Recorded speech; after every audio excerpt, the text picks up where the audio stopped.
Centre ਸਰਕਾਰ ਨੇ ਜਿਹੜੇ ਬਿੱਲ ਪਾਸ ਕੀਤੇ ਨੇ ਉਹਨਾਂ ਬਿੱਲਾਂ ਨੂੰ ਵਿਰੋਧ ਨੂੰ ਲੈ ਕੇ ਦੇਸ਼ ਦਾ ਕਿਸਾਨ ਵੀ ਜਾਗਿਆ ਤੇ ਕਿਸਾਨ ਦਾ ਮੁੰਡਾ ਵੀ ਜਾਗਿਆ, ਕਿਸਾਨ ਦੀ ਧੀ ਵੀ ਜਾਗੀ ਤੇ ਸ਼ਾਇਦ ਸਰਕਾਰ ਹੱਲੇ ਵੀ ਸੁੱਤੀ ਨਾ। ਸੈਂਟਰ ਸਰਕਾਰ ਦੇ ਜਿੰਨੇ ਵੀ ਹੁਣ ਤੱਕ ਫੈਸਲੇ ਨੇ ਉਹਨਾਂ ਫੈਸਲਿਆਂ ਦਾ ਆਪਰੇਸ਼ਨ ਵੀ ਕੀਤਾ ਤੇ ਐਕਸਰੇ ਵੀ ਕੀਤਾ। ਦੇਸ਼ ਦਾ ਨੌਜਵਾਨ ਚਿਹਰਾ ਉਹ ਵੀ ਦਿੱਲੀ ਜਿੱਥੇ किसान संघर्ष कर रहे हैं उत्थे आए ने, उन्होंने नाल गलबात करने। आप इस आंदोलन को कैसे देखते हैं? निश्चित तौर पे आपने एक अन्ना हजारे वाला आंदोलन भी देखा होगा। जी देखिए, सबसे पहली बात तो आज प्रधानमंत्री जी बेचारे समस्या में हैं, बहुत बड़ी समस्या में, क्योंकि प्रधानमंत्री जी ने कही थी कि मैं इस देश का प्रधानमंत्री नहीं चौकीदार हूं, और अगर मेरा काम पसंद ना आए तो जिस चौराहे पे आप बुलाएंगे वहां मैं जूता खाने के लिए आ जाऊंगा। तो प्रधानमंत्री जी समस्या में है कि कौन से चौराहे पे जाएं, क्योंकि हर एक चौराहे पे हर एक व्यक्ति बुला रहा है। तो सोच रहे हैं पहले किस चौराहे पे जाकर जूता खाया जाए। समझ रहे हैं आप एक बात मुझे बताइए, देश के अंदर 1947 जब ये देश आज़ाद हुआ, इस देश के अंदर हर एक व्यक्ति ने इस देश को आज़ाद कराने में अपना लहू बहाया। जिस हिंदू धर्म के आज ये रक्षक बनते हैं कुछ लोग जिन्होंने हिंदू धर्म के नाम पे बड़े बड़े संगठनों को खोल लिया है, तो अगर आप इतिहास को दोहराएं और एक बार इतिहास को पढ़ के देखें तो आज हिंदू धर्म को बचाने वाले सिख लोग हैं, जिन्होंने जब बहन बेटियों की इज्जत आबरू को लूटा जा रहा था तो उनको बचाने में एक विशेष अहम और एक बहुत बड़ा योगदान दिया। उन्होंने ही हिंदू धर्म की रक्षा करी। तो उन्हीं सिखों को कह रहे हैं कि इनके पीछे जो आंदोलन लगा। एक बात मुझे आप एक बात बताइए, मैं वही बात आपसे कह रहा हूं कि जब इस देश को आज़ाद कराने में हर एक व्यक्ति ने अपना लहू बहाया है, चाहे वो हिंदू हो, मुस्लिम हो, सिख हो, चाहे ईसाई हो, और हिंदू धर्म को बचाया भी है सिखों ने, तो आज इनको खालिस्तानी आतंकवादी क्यों कहा जा रहा है? एक बात मुझे बताइए, इस देश के अंदर अगर हिंदू प्रोटेस्ट या प्रदर्शन करता है तो आप उसको कम्युनिस्ट की श्रेणी में लाके खड़ा कर देते हैं, मुस्लिम करता है तो वो आतंकवादी है ही है, वो पाकिस्तानी है ही है, ठीक है। अगर इस देश के अंदर किसान करते हैं, सिख करते हैं, तो आप उनको खालिस्तान की श्रेणी में ला देते हैं। आपके कहने का अर्थ क्या है कि इस देश के अंदर वो निक्कर वाले लोग वही देशभक्त हैं, सारे के सारे कल वो पैंट डालते हैं, निक्कर छोड़ दी उन्होंने, निक्कर छोड़ दी उन्होंने। सरकार आ गई ना, उनका बजट बढ़ गया, बजट बढ़ गया ना उनका, अब सारा बजट तो उन्हीं पे ही जा रहा है। अगर बजट थोड़ा किसानों के लिए भी दे दिया जाता तो आज किसान की स्थिति बेहतर होती, देश का किसान कभी आत्महत्या नहीं करता। एक बात आप बताइए, आप तो रिपोर्टिंग करते हैं, आप तो प्रेस से हैं, पत्रकार हैं, चलिए आप मुझे बताइए, अगर आपको याद हो 1947 से लेकर आप 2020 में खड़े हैं, आपको एक किसी भी ऐसे व्यापारी का नाम याद है जिसने कभी आत्महत्या करी हो? बिल्कुल नहीं है ना, किसी को भी याद? किसी उद्योगपति का याद हो, किसी बनिए का, किसी दुकान चलाने वाले किसी लाला का याद हो? नहीं है ना। कोई आप में से कोई भाई बता सके? नहीं। लेकिन अगर बात की जाए देश के किसान की तो आप बता देंगे कि भाई देश के किसान ने आत्महत्या करी है। तो आप एक बात बताइए, बिजनेसमैन आत्महत्या नहीं करता, उद्योगपति आत्महत्या नहीं करता, तो आखिर किसान क्यों आत्महत्या करता है? कभी सोच के देखा है आपने ये सवाल? तो उस सवाल का जवाब सिर्फ ये है कि जब इस देश का लाखों करोड़ रुपया लेकर नीरव मोदी, विजय माल्या, मेहुल चोकसी जैसे भगोड़े इस देश की लाखों करोड़ रुपए की संपत्ति ले जाकर बैंकों को दिवालिया घोषित कर जाते हैं, उनको लेकर प्रधानमंत्री, गृह मंत्री और इस देश के तमाम भारतीय जनता पार्टी के नेताओं के मुंह से आवाज नहीं निकलती, उनका गला सूख जाता है। प्रधानमंत्री मोदी जी कोविड से पहले कहा करते थे, नीरव मोदी न जाने वो पैदल आ रहा है जो अब तक पहुंचा नहीं। तो एक बात मुझे बताइए, वो करोड़ों रुपया लेकर भी आप समझ रहे हैं उनके बारे में कोई नहीं बोलता। लेकिन एक और मेरे साथ खड़े हुए इस देश का किसान जो बैंक से 15,000 20,000 रुपए उधार ले लेता है और बारिश हो जाने के कारण उसकी फसल बेकार हो जाती है, जिस कारण से वो बैंक से लिया हुआ कर्जा वो 15 से 20,000 रुपए नहीं चुका पाता, जिस कारण वो किसान आत्महत्या कर लेता है। वो इसलिए कर लेता है क्योंकि बैंक वाले उसकी जमीन पे कब्जा कर लेते हैं, उसकी जमीन को हथिया लेते हैं, क्योंकि अब किसान के पास खेती के अलावा कोई और ऑप्शन नहीं है। जब उसकी जमीन ही हड़प ली तो खेती किस पे करेगा, जिस कारण देश का किसान आत्महत्या करता है। और आज आपको मैं एक बात बताऊं, 10,281 किसान इस देश के अंदर 2019 के अंदर मरे हैं। अगर आप इस आंकड़े को देखें तो हर दिन मरने वाले किसानों की संख्या 8 है। अगर आप इसके अंदर दिहाड़ी मजदूरों को ऐड कर लें तो ये संख्या 16 के पार पहुंच जाती है। आप एक बात बताइए, हर दिन में 8 किसान क्यों मर रहा है? 2014 से लेकर अभी तक कह रहे कि 2022 में आमदनी दुगनी होगी। आमदनी दुगनी हुई है ना। आप ये देखिए, देश कंगाल हो गया और अंबानी और अडानी अरबपति हो गए। जब देश के अंदर इस कोविड की मार में आपने देखा कि देश की इकोनॉमी गिर गई, देश की जीडीपी गिर गई, और वित्त मंत्री साहब कह रही हैं मैं लहसुन प्याज ही नहीं खाती, बढ़ रहे हैं बढ़ने दो, मैं तो लहसुन प्याज ही नहीं खाती। उनको तो शुद्ध शाकाहारी हैं वो, इसलिए तो आप ये देखिए वित्त मंत्री कहती है मैं लहसुन प्याज नहीं खाती, और आप इस देखिए कोरोना की आड़ में हर एक व्यक्ति का धंधा चौपट हो गया। कई लोगों ने अपने घर परिवार में, जब बच्चों को, एक पिता एकमात्र वो होता है जो खुद फटी बनियान पहन लेता है लेकिन बच्चों को साबुत बनियान पहनाता है। एक पिता वो होता है जो खुद भूखा रह सकता है लेकिन बच्चों का पेट भरता है, लेकिन जब वो पिता मजबूरी में आकर इस कोविड की महामारी में अपने बच्चों का पेट नहीं भर पाया तो उसके पास आत्महत्या करने के अलावा और कोई चारा नहीं था। तो एक बात सोचने वाला प्रश्न खड़ा होता है कि देश कंगाल हो गया तो अंबानी और अडानी भी तो इसी देश में रहते हैं, वो करोड़पति कैसे हो गए, वो कैसे नंबर 1 पे आ गए इस देश के अंदर करोड़पतियों की लिस्ट में? इस बात का भी तो सवाल का जवाब दे सरकार। पर देश के पिता के पास तो 15-15 लाख के सूट भी आ गए अच्छे वाले। उन पे 15-15 लाख का सूट, 1.5 लाख का चश्मा भी है। मोदी जी ग्रहण देखने के लिए 1.5 लाख का चश्मा बनाते हैं, समझ रहे हैं? मोदी जी का काम क्या है? उधर अगर आप बात करेंगे ना किसानों की तो मोदी जी कहेंगे तुझे किसानों की पड़ी है, उधर देख पीछे चाइना भी हमला कर रहा है, इधर पाकिस्तान भी कर रहा है। किसान बाद में देखेंगे, पहले चाइना को देखें, पाकिस्तान को देखें। और जैसे आप चाइना को देखेंगे तो मोदी जी फट से पाकिस्तान जाके बिरयानी खा के आ जाएंगे। आप इधर पाकिस्तान देखेंगे तो वो चाइना के साथ झूला झूल लेंगे। तो आप ये देखिए सरहद पे जवान मर रहा है किसके लिए? देश की खातिर, भारत माँ के खातिर। और आप उन भारत माँ के वीर सपूतों को मारने वाले के साथ बिरयानी खाते हैं, झूला झूलते हैं। आपको शर्म नहीं आती है? और आप कहते हैं कि ये जो आंदोलन है इसको सपोर्ट कर रहा है पाकिस्तान। और एक और आपकी दलाल मीडिया, आपके वो पत्तल चाट पत्रकार न्यूज चैनल पे नहीं है, पाकिस्तान में लोगों को खाने को रोटी नहीं दी जा रही। तो एक बात मुझे बताइए, यहाँ के लोगों को क्या दाल मखनी, शाही पनीर और मशरूम की रोटी और काजू पिस्ता बादाम दिया जा रहा है? ये भी तो दिखाइए कि यहाँ के मजदूर सड़क पे मर रहे हैं, बहन बेटियां सड़क पे बच्चों को जन्म दे रही हैं, देश का किसान सड़क पे खड़ा है, ये क्यों नहीं दिखाते? आज ये दिखा रहे हैं जेपी नड्डा को पत्थर मारा, कोई कह रहा है मुझे घर से बाहर नहीं निकलने दिया जा रहा। जब देश के नेता सुरक्षित नहीं हैं तो आप एक बात बताइए, आप और हम किससे सुरक्षा मांगे?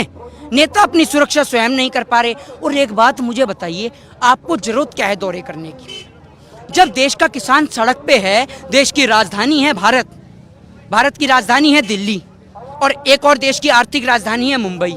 जब आप एक बात मुझे बताइए, महाराष्ट्र से, उत्तर प्रदेश से और देश के तमाम जगह, क्योंकि भारत एक कृषि प्रधान देश है, देश के कोने कोने से हर एक व्यक्ति यहाँ पर मौजूद है अपनी मांग करने के लिए सरकार से। तो सरकार को और सरकार के नेताओं को पहले यहाँ का मसला सुलझाना चाहिए ना। वो वहाँ पर दौरे करने के लिए निकले हुए हैं। और एक बात मुझे बताइए, अगर प्रधानमंत्री महोदय या उनके वो पढ़े लिखे नेता कह रहे हैं कि कृषि कानून में इतना ही फायदा है, कृषि करने में इतना ही फायदा है, तो 1 साल के लिए, ज़्यादा नहीं, 1 साल के लिए अपने एमपीओं से, अपने एमएलएओं से कह दीजिए कुर्सी छोड़ दें, 1 साल के लिए खेती बाड़ी कर लेना, जब खेती में इतना ही पैसा है। अगर आप लोगों के पास पैसा आ गया, आप लोगों को कोई नुकसान नहीं हुआ, तो 1 साल बाद किसानों के लिए भी बिल लागू कर दीजिएगा। आपको आपत्ति क्या है? 1 साल आप करके तो दिखाइए, खेती है आप में दम। आप तो सिर्फ सरकार की दलाली कर सकते हैं। आप ये देखिए कि देश का किसान खेत में मरता है, उसका बेटा फौज में मरता है, और देश का नेता यहाँ लूटता है देश को और उसका बेटा ऐश करता है। की हालत, और अगर इस हालात को सुधारा नहीं गया तो वो दिन दूर नहीं जब इन नेताओं के हाथों ये देश दोबारा गुलाम हो जाएगा। वो कह रहे कि बिल बहुत अच्छे हैं, बहुत सारी हमने अमेंडमेंट कर दी हैं, किसान अपने घरों में चले जाएं। एक बात मुझे बताइए, पहली बात तो आप कह रहे हैं बिल बहुत अच्छी है। जब बिल इतनी अच्छी थी तो अमेंडमेंट किस बात का, संशोधन किस बात का? एक और तो प्रधानमंत्री कह रहे हैं इस बिल में कोई कमी नहीं, तो संशोधन किस बात का? जब आप ये समझिए कि संशोधन कर रहे हैं, कोई कमी थी तभी तो किया गया, तो इसमें कमी नहीं, ये पूरा बिल ही कमियों से भरा हुआ है। यानी इसमें 99.9% संशोधन नहीं, ये तीनों बिल, ये तीनों एक्ट को हटाया जाना चाहिए। यही देश के किसान की मांग है। और जिस दिन आप ये बिल हटा देंगे, जिस प्रकार किसान पंजाब से, हरियाणा से और देश के तमाम जगहों से आया था, वैसे ही उसी प्रकार ये किसान वापस आदर सम्मान के साथ में चला जाएगा। अच्छा, आप जैसे बहुत सारे लोग हैं जो हमेशा लगातार मोदी सरकार के खिलाफ आवाज़ उठा रहे हैं कि बहुत कुछ गलत हुआ, लेकिन फिर भी लगातार जीत जाते हैं ये लोग, बीजेपी लगातार जीत रही है। आप एक बात देखिए, ईवीएम को जिस देश ने बनाया, ईवीएम को आज उसी ने बैन कर दिया। देश के बीजेपी के नेता ने ईवीएम को लेकर इतनी मोटी पुस्तक लिख रखी है। तो एक बात मुझे बताइए, ईवीएम के विरोध में जब ये सत्ता में नहीं थे तब इन्होंने ईवीएम को लेकर पुस्तक लिखी थी। तो आप एक बात मुझे बताइए, जब आपको ईवीएम से इतनी दिक्कत है तो आप ईवीएम हटाते क्यों नहीं है? समझ रहे हैं आप? क्योंकि हम लोग बिहार भी इलेक्शन देखा, झारखंड भी इलेक्शन देखा और हम तमाम जगह के इलेक्शंस देखते हैं, क्योंकि हमारा फर्ज है देश के अंदर कोई भी सरकार आए, लेकिन सरकार का कार्य होता है इस देश की जनता को, इस देश की प्रजा को खुश रखना।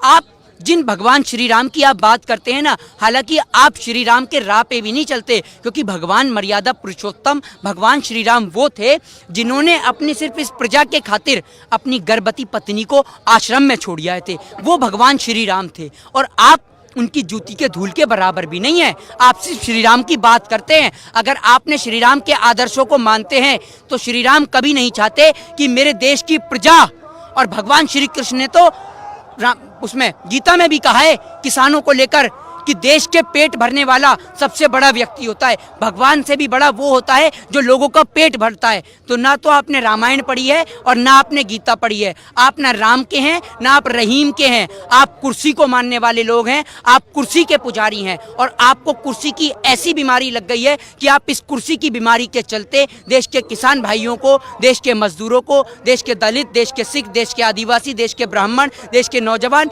सभी की जिंदगियों के साथ खिलवाड़ कर रहे हैं। अच्छा, मेरा पहला सवाल था, आपने अन्ना हजारे आंदोलन भी देखा, उस आंदोलन ने कांग्रेस की सत्ता पलट दी थी, क्योंकि उसमें पूरा भारत आ गया था, नौजवान आ गया था।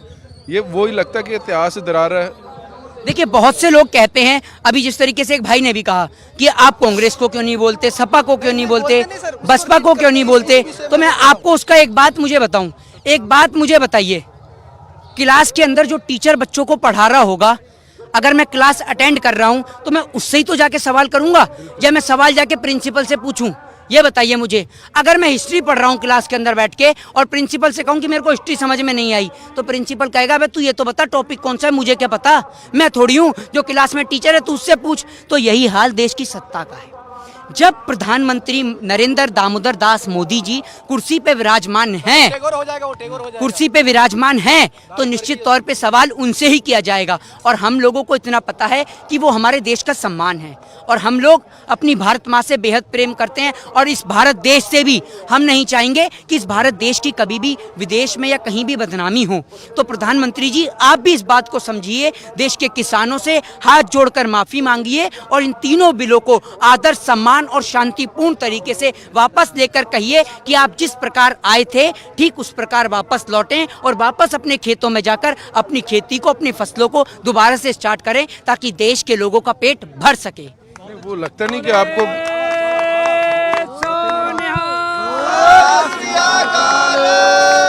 आप महसूस नहीं करते कि बीजेपी यही सोच रही होगी कि आज अगर किसानों के चलते हमें बिल रद्द कर दिए तो फिर एक और आवाज आ जाएगी, फिर बिल रद्द करने पड़ेंगे? ऐसे तो नहीं उनके मन में? देखिए, मैं आपको एक बात बता दूं, बीजेपी, आप जिस बीजेपी की बात कर रहे हैं ना, बीजेपी मत बैठ करिए।